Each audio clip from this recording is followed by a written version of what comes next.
ಎಲ್ಲರಿಗೂ ನಮಸ್ಕಾರ. ಜೂನ್ ತಿಂಗಳ ನನ್ನ ಪ್ರೀತಿಯ ಪುಸ್ತಕ KV ಅಯ್ಯರ್ ಅವರು ಬರೆದಿರುವಂತಹ ರೂಪದರ್ಶಿ. ಇದರಲ್ಲಿ 4 ಭಾಗಗಳಿವೆ. ಕಥಾವಸ್ತು: ಇಟಲಿಯ ಫ್ಲಾರೆನ್ಸ್ ನಗರದಲ್ಲಿ ಕ್ರೈಸ್ತ ದೇವಾಲಯ ಪೂರ್ಣಗೊಳ್ಳುತ್ತೆ.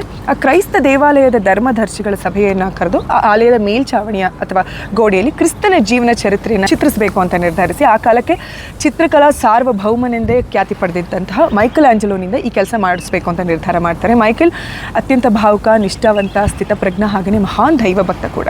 ಈ ಕೆಲಸ ಮಾಡೋದಕ್ಕೆ ಕಾಲಮಿತಿ ಇರಬಾರ್ದು, ಯಾವುದೇ ಪುರಸ್ಕಾರ ಬೇಡ, ಆದರೆ ಎಷ್ಟೇ ವರ್ಷಗಳಾದರೂ ಕೂಡ ಕ್ರಿಸ್ತನ ಜೀವನ ಚರಿತ್ರೆ ಚಿತ್ರಗಳು ಮುಗಿಯುವವರೆಗೂ ಅವನ ಜೀವನೋಪಾಯಕ್ಕೆ ಬೇಕಾದಂತಹ ವಸ್ತುಗಳನ್ನು ಸಂಘದವರು ಒದಗಿಸಬೇಕು ಅಂತ ಮಾತುಕತೆ ಆಗುತ್ತೆ. ಮೈಕಲ್ ಸಂತೋಷದಿಂದ ಕೆಲಸ ಪ್ರಾರಂಭ ಮಾಡ್ತಾನೆ. ತಾಯಿ ಮೇರಿ ಗರ್ಭಿಣಿ ಆಗೋದು, ಕ್ರಿಸ್ತನಿಗೆ ಜನನವನ್ನು ಕೊಡೋದು, ಹೀಗೆ ಮೊದಲ 3 ಚಿತ್ರಗಳಾಗುತ್ತೆ. ಆದರೆ 4ನೇ ಚಿತ್ರ ಕ್ರಿಸ್ತನ ಬಾಲ್ಯ. ಅಂದರೆ ಎಷ್ಟೇ ಪ್ರಯತ್ನ ಪಟ್ಟರೂ ಕೂಡ ಮೈಕಲ್ ಮನಸ್ಸಿಗೆ ಒಪ್ಪಿಗೆ ಆಗುವಂತಹ, ತೃಪ್ತಿ ಕೊಡುವಂತಹ ಕ್ರಿಸ್ತನ ಮುಖ ಮೂಡೋದೇ ಇಲ್ಲ, ಬರೆಯೋದಕ್ಕಾಗೋದೇ ಇಲ್ಲ. ಆಗ ಅವರ ಮನಸ್ಸಿಗೆ ಬಂದಂತಹ ಮುದ್ದು ಕ್ರಿಸ್ತನ ಮುಖಭಾವವನ್ನು ಹೊಂದಿರುವಂತಹ ರೂಪದರ್ಶಿ ಸಿಕ್ಕಿದ್ರೆ ಚಿತ್ರವನ್ನು ಅದ್ಭುತವಾಗಿ ಬರೀಬಹುದು ಅಂತ ಹೇಳಿ ಹುಡುಕೋದಕ್ಕೆ ಪ್ರಾರಂಭ ಮಾಡ್ತಾರೆ. ಕೊನೆಗೆ ಎಲ್ಲೋ ಒಂದು ಕಡೆ ಭಿಕಾರಿ ಮಕ್ಕಳ ಮಧ್ಯೆ ಸಿಗುವಂತಹ ಹುಡುಗನೇ ಅರ್ನೆಸ್ಟ್. ಅವನ ರೂಪು, ವರ್ಚಸ್ಸು, ಯೇಸುವನ್ನ ಕಲ್ಪನೆಯನ್ನು ಹೊಂದಿರುತ್ತೆ. ಅನಾಥ, ಬಡವ, ಅಜ್ಜಿ ಮಾತ್ರ ಇರ್ತಾರೆ. ಆದರೆ ಮುದ್ದಾದ ಕರುಣಾಮಯಿ ಹುಡುಗ.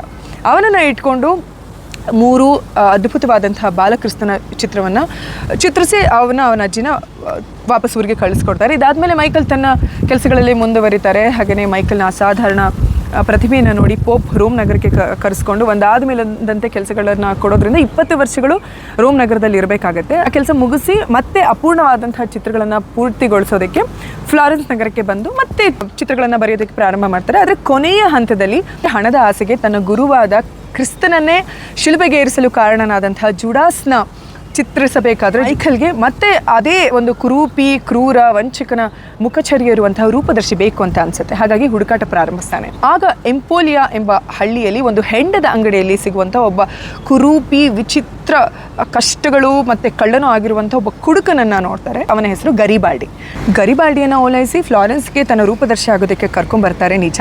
ಆದರೆ ಆ ಗರಿಬಾಲ್ಡಿ ದೇವಾಲಯದಲ್ಲಿರುವಂತಹ ಬಾಲ ಯೇಸುವಿನ ಚಿತ್ರಗಳನ್ನು ದಿಟ್ಟಿಸಿ ನೋಡ್ತಾ ಮೈಕಲ್ ಆಂಜಲೋವಿಗೆ ನಂಬಲಾಗದಂತಹ ದಿಗ್ಭ್ರಾಂತವೆನಿಸುವ ವಿಷಯ ಹೇಳ್ತಾನೆ. ಅದೇನೆಂದರೆ 20 ವರ್ಷಗಳ ಹಿಂದೆ ಬಾಲ ಯೇಸುವಿನ ರೂಪದರ್ಶಿಯಾಗಿ ಬಂದಿದ್ದು ನಾನೇ.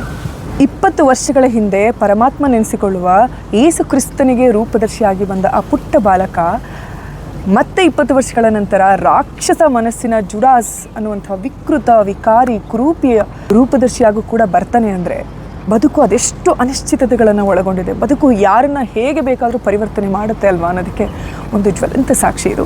ದಯವಿಟ್ಟು ರೂಪದರ್ಶಿ ಕಾದಂಬರಿಯನ್ನು ಓದಿ.